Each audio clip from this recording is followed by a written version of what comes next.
देवताओं का दर्प भंग। एक बार देवताओं ने ब्रह्मा की महिमा से असुरों के ऊपर विजय प्राप्त की।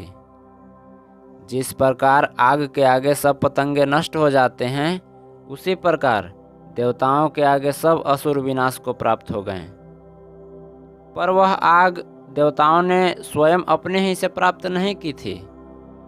जिस प्रकार आग से तपाया हुआ लोहे का गोला तिनकों और कपड़ों को जलाने में समर्थ होता है, उसी प्रकार ब्रह्म रूपी अग्नि से तपे हुए वे देवता असुरों को भस्म करने में समर्थ हुए थे।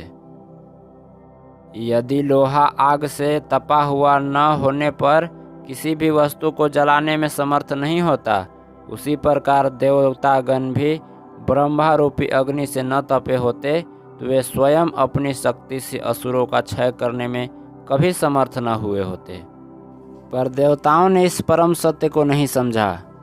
वह यह बात भूल गए कि समस्त सृष्टि के मूल में निहित आदि शक्ति की प्रेरणा से उन्हें बल प्राप्त हुआ, और वृथा अभिमान करने लगे। इस विजय के कारण हम ही हैं। हमने अपनी ही महिमा से, अपनी ही शक्ति के प्रभाव से असुरों को जीता है। ब्रह्मा ने जब इस देवताओं की भ्रांति देखी और उन्हें अज्ञान के मोह में मद और चूर पाया, तो उन्होंने विचारा कि उन लोगों की आंखें खोलनी चाहिए और उनका वृथा गर्व नष्ट करना चाहिए। यह विचार कर उसने यक्ष का रूप धारण किया और देवताओं के निकट पहुंचा। उस अलौकिक तेज से युक्त यक्ष को देखकर सब देवता चकित रह गए।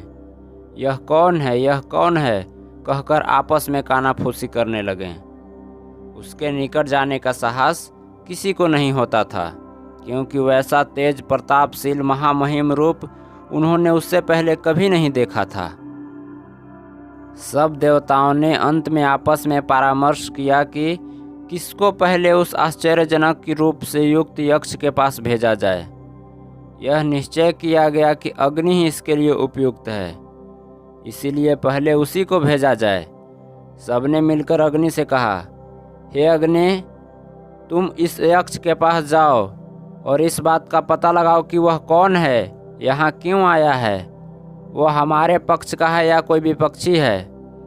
अग्नि ने कहा, अच्छी बात है, मैं जाकर पता लगाता हूँ। ऐसा कहकर अग्नि देवता उस यक्ष के निकट गया। यक्ष ने उसे देखकर प्रश्न किया, तुम कौन हो?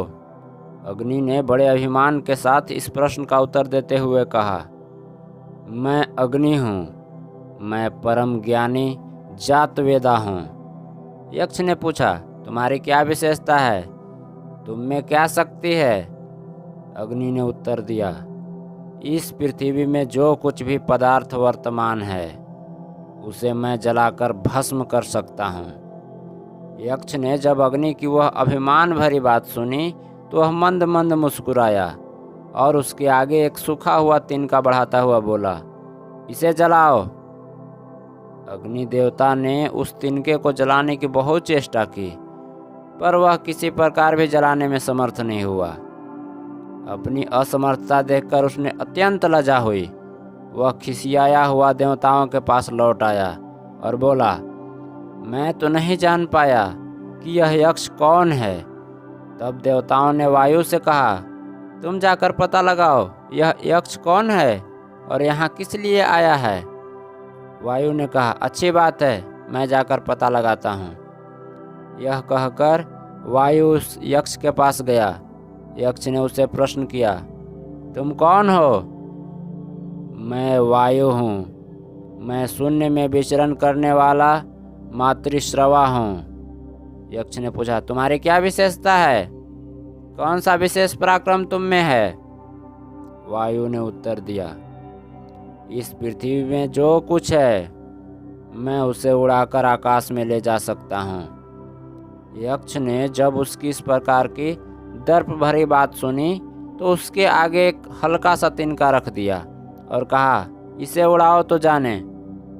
वायु ने बहुत चेष्टा की, पर वह उस तिनके को अपने स्थान से तनिक भी हिलाने डुलाने में समर्थ न हुआ। अत्यंत लज्जित होकर वह देवताओं के पास लौट आया और बोला, मैं नहीं जान सका कि यह यक्ष कौन है। देवताओं ने जब वायु को भी विफल पाया तो उन्होंने इंद्र से प्रार्थना करते हुए कहा, हे इंद्र, तुम ही हम सब में अधिक प्रतापशाली हो, इसलिए इस अद्भुत तेजशील यक्ष के पास तुम ही जाओ और इस बात का पता लगाओ कि वह कौन है। देवताओं ने जब इस तरह की प्रार्थना की तो इंद्र ने कहा, अच्छी बात है, मैं जाकर निश्चय इस बात का पता लगा कर आता हूँ कि यह यक्ष कौन है, वह यहाँ क्यों आया है और हम लोगों से क्या चाहता है। ऐसा कहकर वह बड़े अभिमान के साथ यक्ष के पास जाने के लिए आगे बढ़ा। इंद्र को समीप आते देख यक्ष उसका गर्व चूर करने के उद्देश्य से उसके सामने से अंतर्ध्यान हो गया। इंद्र यह देखकर चकित रह गया और जिस ओर यक्ष अंतर्ध्यान हुआ था उसी ओर भौचक्का सा खड़ा देखता रहा। सहसा उसने देखा कि सोने के उज्जवल आभूषणों से युक्त अत्यंत तेजस्विनी और परम शोभायमान हेमवती ब्रह्म विद्या उसके सामने विराजमान है। इंद्र अत्यंत श्रद्धापूर्वक उस तेजस्विनी के पास गया और बड़े आदर के साथ उसने प्रश्न किया, यह जो तेजवान यक्ष अभी अंतर्ध्यान हुआ है वह कौन था? वह हेमवती ब्रह्म विद्या बोली, यह यक्ष ब्रह्म था, उसी की महिमा से तुम लोगों ने असुरों पर विजय पाई है। उसके प्रभाव के बिना अपनी निजी शक्ति से तुम लोग कुछ भी करने में समर्थ नहीं हो सकते।